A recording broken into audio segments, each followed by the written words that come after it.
মুক্তিপণ বাবদ ৫ লক্ষ টাকা নিতে এসে পুলিশের জালে আটক শাসক দলের নারী নেত্রী দেবর সহ তার এক শাগরেদ। এর সাথে আটক করা হয়েছে একটি বিলাসবহুল গাড়ি। রোজ শুক্রবার বিরাট স্কিম করে চুরিলাম বাজার থেকে তাদেরকে আটক করে বিশালগড় থানার পুলিশ। তবে এই পর্বে সিপাহীজলা জেলার অতিরিক্ত পুলিশ সুপারের ভূমিকায় সত্যি প্রশংসার যোগ্য। জানা যায়, গত 8ই ফেব্রুয়ারি আসামের পাথারকান্দি থানার অন্তর্গত সোনাতলা এলাকার দুই যুবক ফয়েজ আহমেদ বয়স 32, আলাল উদ্দিন বয়স 30 বাড়ি থেকে বের হয়ে স্থানীয় বাজারের উদ্দেশ্যে রওনা দেয়। কিন্তু দীর্ঘক্ষণ অতিক্রান্ত হয়ে গেলেও দুই যুবক বাড়ি ফিরে আসেনি।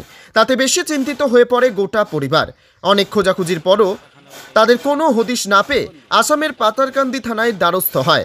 যথারীতি 10ই ফেব্রুয়ারি ফয়েজ আহমেদের বাড়িতে ফোন করে সোনামুড়া থানাধীন কালাপানিয়া এলাকার যুবক আবুল কালাম এবং তাদের পরিবারের নিকট মুক্তিপণ বাবদ মোট 1 কোটি টাকা দাবি করে। অন্যথায় তাদেরকে মেরে ফেলার হুমকি দেয় অভিযুক্তরা। এ বিষয়ে কাউকে জানালে তাদেরকে মেরে ফেলার হুমকিও দেয়। বলা যায় এক প্রকার হিন্দি সিনেমা স্টাইল। এর মাঝে ফয়েজ আহমেদ এবং আলাল উদ্দিনের ওপর চলে অকথ্য শারীরিক নির্যাতন।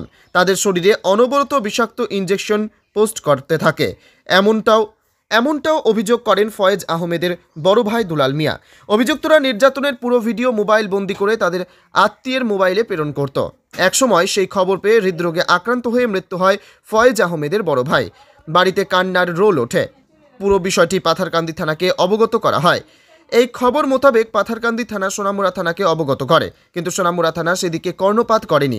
জানা গেছে, আবুল কালাম স্থানীয় শাসক দলের নারী নেত্রীর স্বামী, খুবই প্রভাবশালী বটে। এলাকায় কুখ্যাত নেশা কারবারির হিসেবে বেশ সুপরিচিত। তার বিরুদ্ধে এর পূর্বে অহরহ অভিযোগ। এছাড়াও জানা গেছে, আসাম রাজ্যের সেই দুই যুবককে অপহরণের পেছনে মূল হাত আবুল কালামের এবং তার সেই অবৈধ অপরাধ জগতের সহায়তাকারী হিসেবে জড়িত স্থানীয় বিধায়ক থেকে শুরু করে বড় বড় নেতা মাতব্বররা পর্যন্ত। এমনটাও বিস্ফোরক অভিযোগ করে অপহৃতা বড় ভাই। এমনটাই বলা হতো। তার বিরুদ্ধে থানায় মামলা করে কোনো লাভ নেই। সোনামুড়া থানার পুলিশ এবং বিধায়ক তাদের পকেটে আবদ্ধ। তাতে আরও আতঙ্কগ্রস্ত হয়ে পড়ে ফয়েজ আহমেদ এবং আলাল উদ্দিনের পরিবার। একসময় গত 12ই ফেব্রুয়ারি পাথারকান্দি থানা পুলিশের বিশেষ একটি টিম ত্রিপুরা সোনামুড়া থানায় উপস্থিত হয় এবং আবুল কালামের বাড়িতে তল্লাশি চালায়, কিন্তু তাদেরকে উদ্ধার করা যায়নি। অভিযোগ, সোনামুড়া থানা তাদেরকে কোনো প্রকারের সহায়তা করেনি, যার ফলে অপহৃত দুই যুবককে উদ্ধারে ব্যর্থ আসাম পুলিশ। অপহৃত ফয়েজ আহমেদের বড় ভাই বরাবরই থানার বড়বাবুর নিকট তাদের ভাইদের উদ্ধার করে দেবার আকুতি মিনতি করে। একসময় অভিযুক্ত আবুল কালাম এর স্ত্রী তথা নারী নেত্রী নাসিমা বেগমকে থানায় ডেকে এনে তাদের সাথে বিষয়টি মিটমাট করেন। সুপরামর্শ দেয় সোনামুড়া থানা পুলিশ। পুলিশের এহেন চাঞ্চল্যকর পরামর্শ সত্যি বিস্ময়কর, যা রাজ্যের আইন প্রশাসনকে আরও একবার বিতর্কের কাঠগড়ায় নিয়ে দাঁড় করালো। 2 দিন অতিক্রান্ত হয়ে গেল। আশানুরূপ কোনো ফলাফল না পেয়ে 13ই ফেব্রুয়ারি নিজ বাড়িতে ফিরে যায় ফয়েজ আহমেদ। গত 5 মার্চ পুনরায় অভিযুক্ত আবুল কালাম, ফয়েজ আহমেদ এবং আলাল উদ্দিনের বাড়িতে যোগাযোগ করে তাদের নিকট 1 কোটি এবং পরবর্তীতে 10 লক্ষ টাকা মুক্তিপণ বাবদ ধার্য করা হয়। সেই আশ্বাস পেয়ে গতকাল ফয়েজ আহমেদের পরিবার বাড়ির ভিটি বিক্রি করে 5 লক্ষ টাকা আবুল কালামের স্ত্রী নাসিমা বেগমের অ্যাকাউন্টে পাঠায় এবং বাদবাকি 5 লক্ষ টাকা 6 মার্চ তাদেরকে দিয়ে দেবার কথা ছিল। এদিকে ফয়েজ আহমেদ এবং আলাল উদ্দিনের ওপর শারীরিক নির্যাতনের মাত্রা যেন আরো দ্বিগুণ বৃদ্ধি পায়। শেষ পর্যন্ত অসহায় হয়ে ফয়েজ আহমেদের বড় ভাই 6 মার্চ ত্রিপুরায় আসে এবং সিপাহীজলা জেলার অতিরিক্ত পুলিশ সুপার রাজীব সূত্রধরের দ্বারস্থ হয়। এদিকে অনবরত আবুল কালাম ফয়েজ আহমেদের বড় ভাইকে অর্থ দেওয়ার জন্য মোবাইলে ফোন করে চাপ সৃষ্টি করে আসছে। সেই মোতাবেক আহমেদের পরিবার আবুল কালামকে চরিলাম বাজারে এসে অর্থ নিয়ে যাবার টোপ দেয়। সেই লোভে পড়ে আবুল কালামের এর ছোট ভাই রিপন মিয়া চরিলাম এলাকায় মুক্তিপণ বাবদ 5 লক্ষ টাকা নিতে উপস্থিত হয়।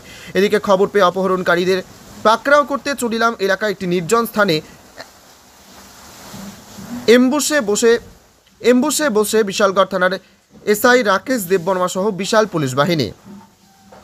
মুক্তিপণ বাবদ অর্থ নিতে আসলে মূল অভিযুক্ত আবুল কালামের ছোট ভাই রিপন মিয়া এবং তার এক সহযোগীকে 7ই মার্চ রাত আনুমানিক 1টা নাগাদ চরিলাম বাজারে অপহরণকারীদের হাতে নাতে ধরে ফেলে বিশালগড় থানার পুলিশ। তাদেরকে গ্রেপ্তার করে প্রথমে বিশালগড় থানায় এবং পরবর্তীতে বিশ্রামগঞ্জ থানায় স্থানান্তর করে, কিন্তু এখনো পর্যন্ত অপহৃত আসামের 2 যুবককে উদ্ধার করা যায়নি। অতিরিক্ত পুলিশ সুপারের সদর্থক ভূমিকায় 2 কুখ্যাত অপহরণকারীকে গ্রেপ্তার করতে সক্ষম হলো বিশালগড় থানার পুলিশ। এদিকে সোনামুড়া থানা পুলিশের দায়িত্ব ও কর্তব্য নিয়ে আরও একবার প্রশ্নের মুখে। এদিকে অপহৃত দুই যুবককে উদ্ধার করে দেওয়ার জন্য রাজ্য প্রশাসনের নিকট আকুতি মিনতি জানায় ফয়েজ আহমেদের বড় ভাই।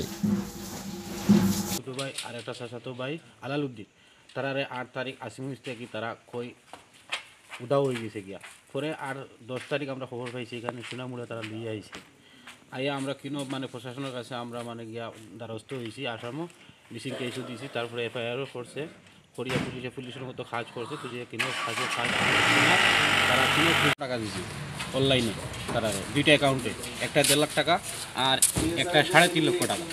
আজকে আবার আমরা দেখাইছে ত্রিপুরা দেখাইছে সোনামুড়া আমরা টাকা নেও টাকা দেও তোমরা মানুষ নেও তারপরে আমরা তো টাকা দিবার নাই তারপরে আমরা হোটেলে ভাত খাবার গেছি এখানে তারা টাকা নেওয়া চাইছে মানিক নিয়া আর রিপন নিয়া তারপরে পুলিশকে তারা ওখানে হাতে নাতে তারা করছে দরিয়া এখন থানায়